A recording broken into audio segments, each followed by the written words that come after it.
We are going live on IG for the first time. And we're also on this app called Haps where you can broadcast your live streaming on multiple platforms. So we have two devices going on. So hi, everybody in the Facebook world. Hi, everyone that's on our page, the Self Love Exodus. We are here to do our weekly live show, Self Love Exodus Live, where we talk about anything related to healing, anything related to self-love. And the topic today is how's pandemic life tested you? That is the question. That is the question. And because we're human, it tested us in many ways. So we have Lena joining us here from HAP. So hi, Lena. What's up? So let's get into it. Hallie, how would you say it's tested you? In what areas, and why is this standing out so much to you? Hi, Joe. Well, I think that any area that we've intentionally been making a lot of growth and progress and dedication because it was a weak spot for us or a spot that created a lot of pain, and so maybe even prior to pandemic, we were on it. It was like the thing we were really focused on transforming and healing and growing and strengthening. And those are the areas that I think are really fragile for us right now in pandemic life. So for me, one of my main zones that has been kind of a pain zone is my interpersonal relationships with kind of avoidant style people. So people that aren't readily available for communication. People with like poor communication skills, basically. This has been such a theme for me. Looking at there and then I know. Hi. So our eye contact is going to be kind of funny because we have the two devices. But anyways, so this has been an area that I've suffered a lot in and have healed a lot in and grown a lot in and developed a lot of awareness and a lot of learning and education of attachment style and what it means, like why we're drawn to certain characteristics. So this has been a huge area of study for me. I love how you said area of study, because you're allowing yourself to actually observe and like learn from it and keep on digging into it to see like, hey, what is it? Yeah, right? I had to because it was so painful. It was so painful for me to keep finding myself attracted to people who can't text back, things like that. So anyways, pandemic life has freaking tested me in this because, I'm single, I live alone, I am not having any physical touch in my life right now at all. Yeah. And I have an inclination toward being attracted to unavailable style types of avoidant people. Who can relate? Right. And because I'm not out in the world meeting new people and kind of after I've done all of that learning and all of that education, and this was really happening right around the pandemic time where I was becoming very aware of my patterning, very aware of what I no longer want to do anymore for myself. And then it was like a pandemic and we're like cut off from making new connections, basically. Wow. Yeah. So then, there's like cut off from that kind of cut connection, off from right? that kind of connection. Yeah. So yeah, I've just been tested. I've been tested and tempted and have had to go through well, maybe I can have a connection that's with someone who's not totally available because I have no other connection. So maybe that, is better than nothing. Until I find myself exploring that again, and it's freaking frustrating and really annoying and painful. And I'm like, wait a minute, actually, nothing is better than that. So, because at least with the nothing, I can self-regulate my own experience, and I'm not on the roller coaster of someone else's, inconsistent style of communicating. Right. You said something, you kind of refined your, like, what were you being tested on? You said you were about to compromise. What was it? You said you're about to compromise the ways that you know that I need to feel safe in connections. Yeah. Right. Like basically my most basic needs. My most basic need in an intimate connection is reliable communication. Number one, bare minimum basic need. And I was like, well, do I really need that? I don't know if I really need that. Maybe I don't totally need that. Maybe I can just like fill in with so much self-love that I don't totally need that until I dip my toe back into that pool and I'm like, oh no, I totally need that. Actually, I totally need that. It's really standing up for, like, what I'm hearing is like where you feel really safe to connect. So let's take a moment here. We're going to say hi to the people on Haps right now / Facebook. So there's someone here from Los Angeles. Oh, Pablo. Hello. And we have Yazine from St. Petersburg. Hello. We have Jim, who I know from the Periscope world. Hi, Jim. He's in Chicago. He says in Chicagoland. Lena, the struggle for clean air has been my biggest struggle. Can you elaborate on that? The struggle for clean air. So are you referring to because of the pandemic, you've had to stay in more and where you're at doesn't have clean air and that's affecting you? Can you elaborate on that, Lena? Thank you for sharing. Hi, Peter from Seattle. Hello. Hi. Yes, we're very happy to be here for the second time. And then someone this connect to my Periscope, which is connected to Twitter because they bought it out or something. Thank goodness for President Trump and the speedy of vaccinations. Okay.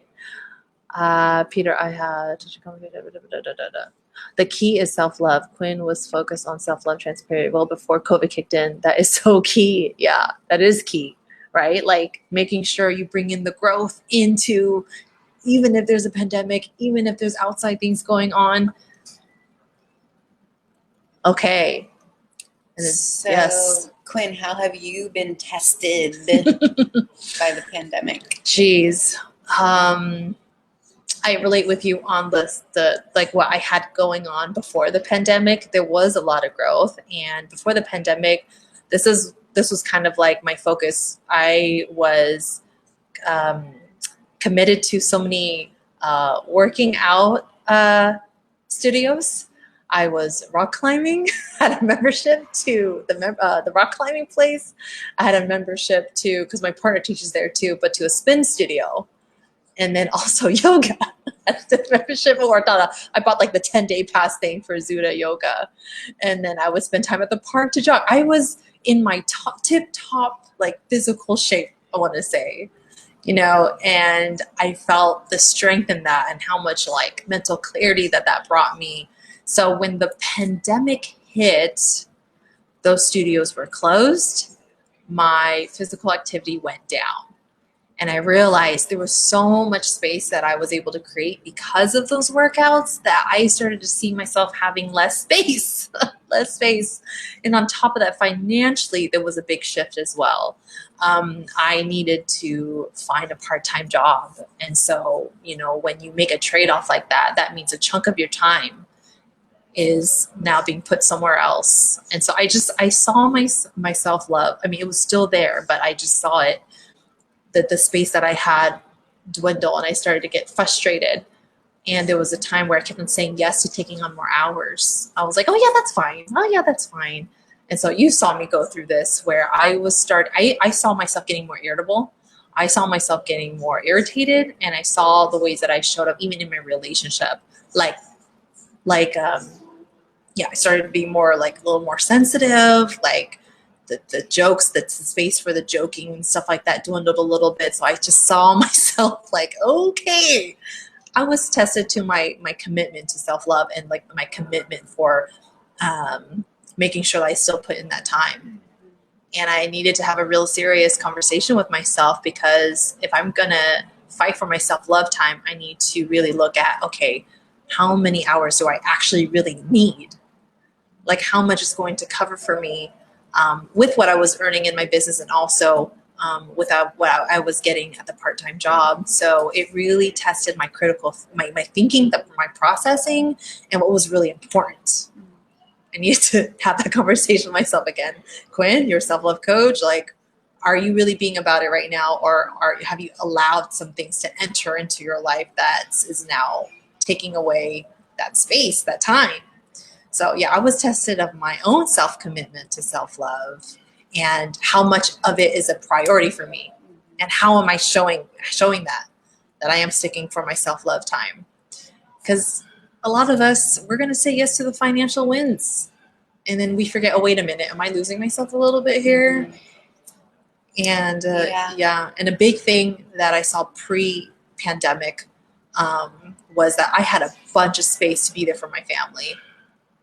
And right, I saw that dwindle too. I'm like, oh, this doesn't feel good. This doesn't feel good. So yeah, you were going to say something.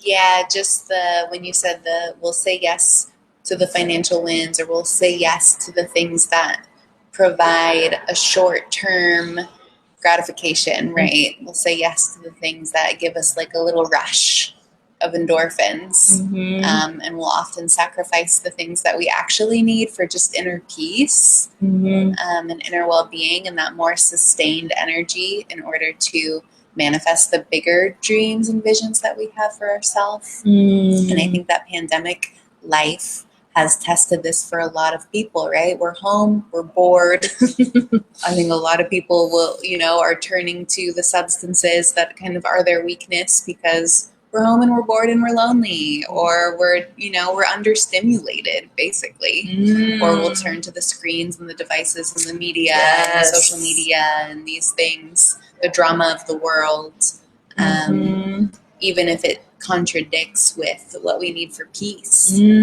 So it's such a powerful time to fight, to like fight for peace.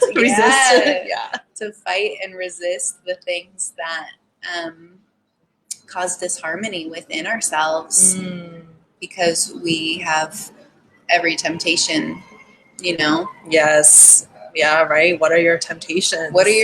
And we know ourselves well. Only you know. And it's okay. Like I like to smoke weed sometimes, and sometimes that is a nice way for me to just like get into my body, get into my evening, get into my painting, whatever it is. But when it gets out of balance, I'm also really aware. Yes, right. We need to be aware. Yeah, my temptation is like leaving the TV on, watching all these movies. I will not watch a show. I know there's so many good shows out there, but this is where we're tested. Yes. And I remember that there's that one time we both binge watched. What was it? The Love is Blind. We had headaches. We had the hangover from binge watching. I was like, okay, you see what I traded off here? We're human, right? We are freaking human. And you're absolutely right about like, that's when the awareness comes on, right? Right. Let's see. Let's respond back to some comments. Lena says, yes, being indoors has changed my air needs and my body is quite sensitive. Then the fires. Oh, you see how we totally forgot about the fires. My body's quite sensitive than the fires, and without air circulation, it was really messing with my anxiety, right? So it makes me think of our environments. Like, is our environment set up for us to win, to keep our peace? Whether it's for your physical health, your mental health, your emotional health, your physical health.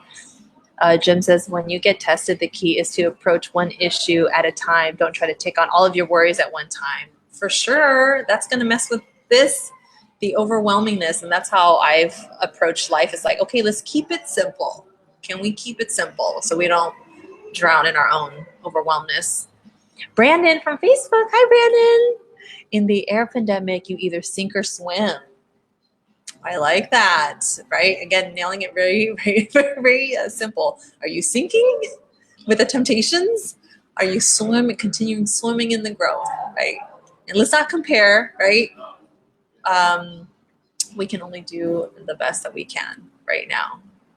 Yeah, and one day we can be experiencing sinking, and then the next day we're like, all right, it's time to self-regulate here. It's time to make some new choices, and it might take a little while to get back into the swim. Yeah, but we can change our experience. Yes, we can. Definitely possible. Jem says, turn off the television and mute the news feed. Yes, yes, yes. my parents, I will say my dad, loves to leave CNN on. I get it. He wants to be in tune. He wants to know what's going on in the world. And there's times where I said, hey, can we watch a movie instead during dinner? It'll be on during dinner. And then he's been down for it. So sometimes you have to insert, make a suggestion, a new option to see if they'd be down. Mm-hmm. And yeah, that's what it makes me think of. Like, right. And it's just being super hyper aware of your environment. Hyper aware. Is this actually causing me more stress, or is this, can we tune into something more positive while we're spending time together? I feel like with the news, I mean, I'm someone who's always tuned off from the news for years. I'm sure you, years. I can't. And because, I live at home with my parents, they'll leave it on. And, with being on social media more, see, that's another thing that tempts me away from being centered is social media. It'll take me away. And, oh my God. And with a lot of the, social justice issues this year, I've tuned in a little bit, but then I realized, you've got to have a healthy boundary with it. Is it causing you more stress, or can you walk away from it just being well-informed and then going on with your day? So I've realized once I hear the points that they're making or whatever, okay, I'll take that in, and then I need to move on with my day.